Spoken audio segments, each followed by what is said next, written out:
Today on the Random Recipe Project, we're finally making the chicken recipe that made Kentucky famous.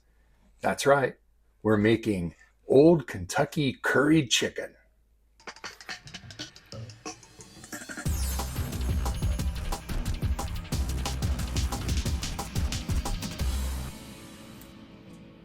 This recipe is an adaptation of a recipe from 1839 out of the Kentucky Housewife. It's been adapted for modern techniques and is made to cook in one pot, just like everything else from this cookbook. The author says that curry appeared in Kentucky in the early 1800s thanks to sailing ships from India that would dock at southern ports like New Orleans, and then traders taking the spices upriver, up the Mississippi, the Ohio rivers, until they made their way to Kentucky.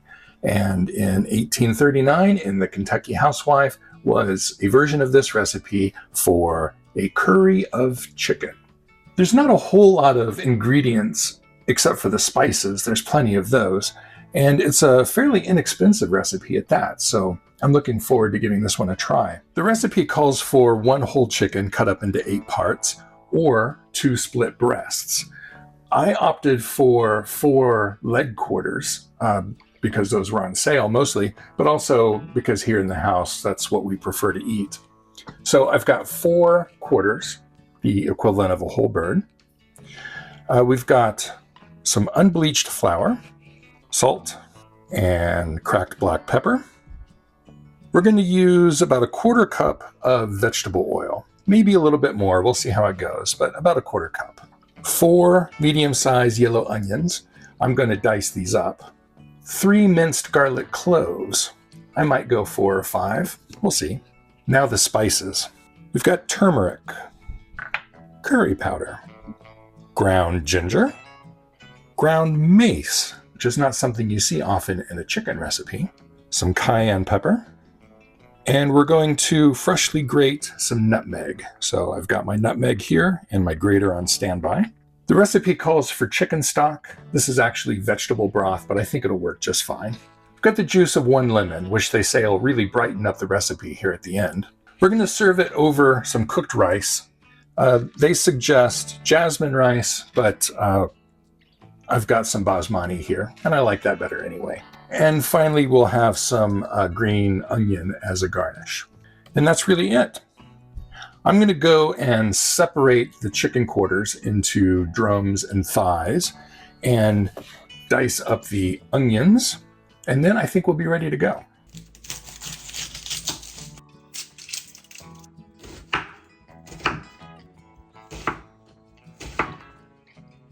The first step is browning our chicken. So I've got a large heavy pan here on the stove. I'm going to put it on medium-high and heat up about 1/4 cup of vegetable oil.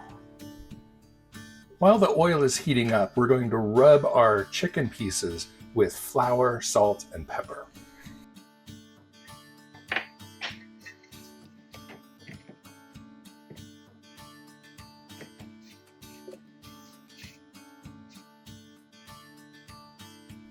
Once the oil heats up, we'll put our chicken in skin side down and let it brown for about 5 minutes.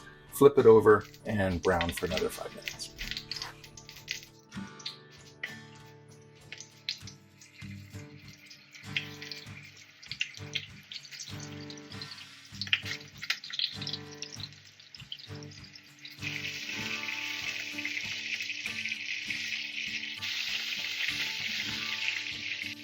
After the chicken's browned on both sides, I take them out of the pan, set it aside, and now add the onions right into the hot pan.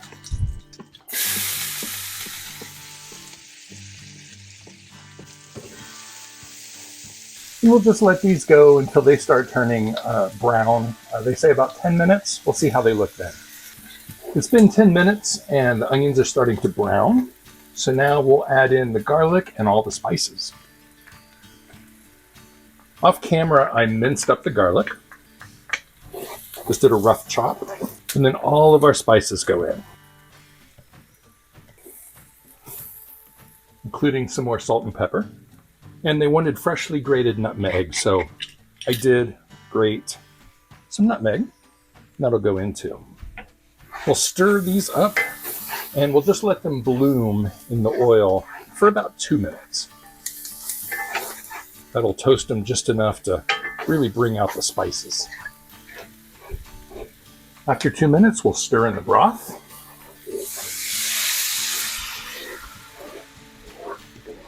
We'll give this a moment to heat up and then we'll add our chicken back in. I'll turn them around so all the pieces get coated with some of that sauce. Now we'll turn the heat down to low, cover the pot, and just let it bubble away for about 45 minutes till the chicken is fork tender. While the chicken is cooking, I'm going to cook the rice as well, so it'll be ready when the chicken's done. So we want the chicken to be fork tender. And yeah, that's absolutely cooked through. Now we put in the juice of 1 lemon. Smells very fragrant. The lemon absolutely kind of hitting first. The curry and the other spices are in there as well. They say the flavors develop even more if you can let it sit for about a half hour or so and then gently warm it back up. I'm kind of hungry, so I think I'm going to go ahead and serve. I've got some rice that I cooked while the chicken was cooking, and I've got some green onions chopped for garnish. And then the chicken, let's do a leg and a thigh. And then I want to scoop up some of that curry. Want to get some of the onions and sauce. It's a very thin sauce. I suppose if you wanted to, you could thicken it up with maybe some tapioca or arrowroot, and then some sliced green onions right on top. There we go. Let's do some glamour shots and give it a try. Old Kentucky curried chicken. Let's give it a go. Start with the rice, just to see how the flavor of the sauce is.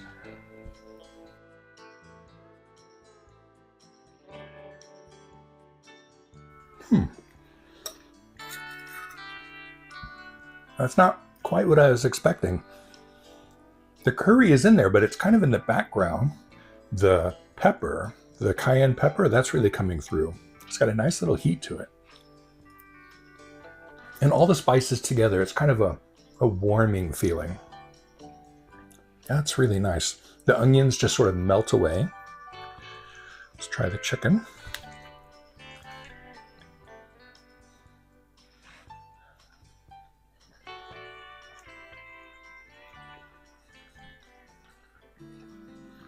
Now the cook on that is really good.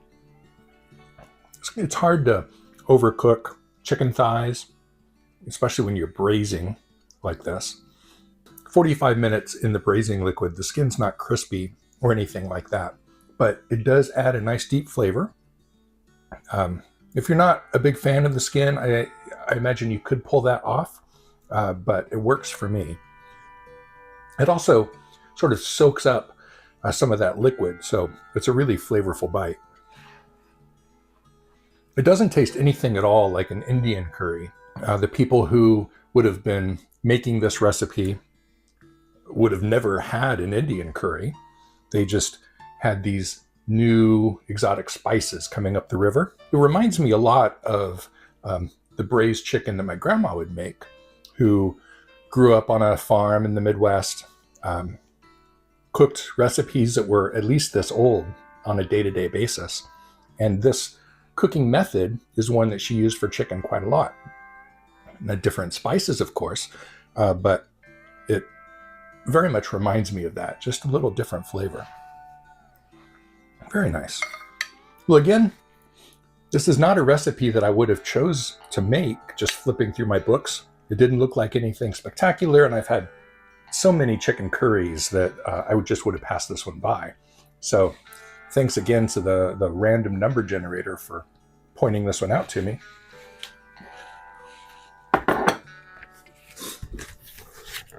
Old Kentucky curried chicken from Cooking Undercover.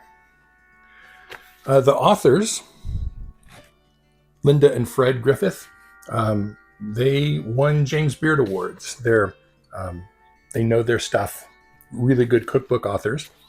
I don't know where I got this book. It's just one that's been sitting on the shelf, but I'm definitely going to flip through it and find some more to cook because this one was really, really good. Well, thanks for coming along on this adventure with me. I love it when this series leads me to something new, something that I wouldn't have necessarily tried.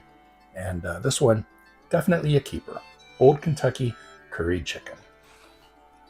Well, if you like what you see here and you want to see more, subscribe, like the video, share it with your friends, and I'll see you next time on The Random Recipe Project.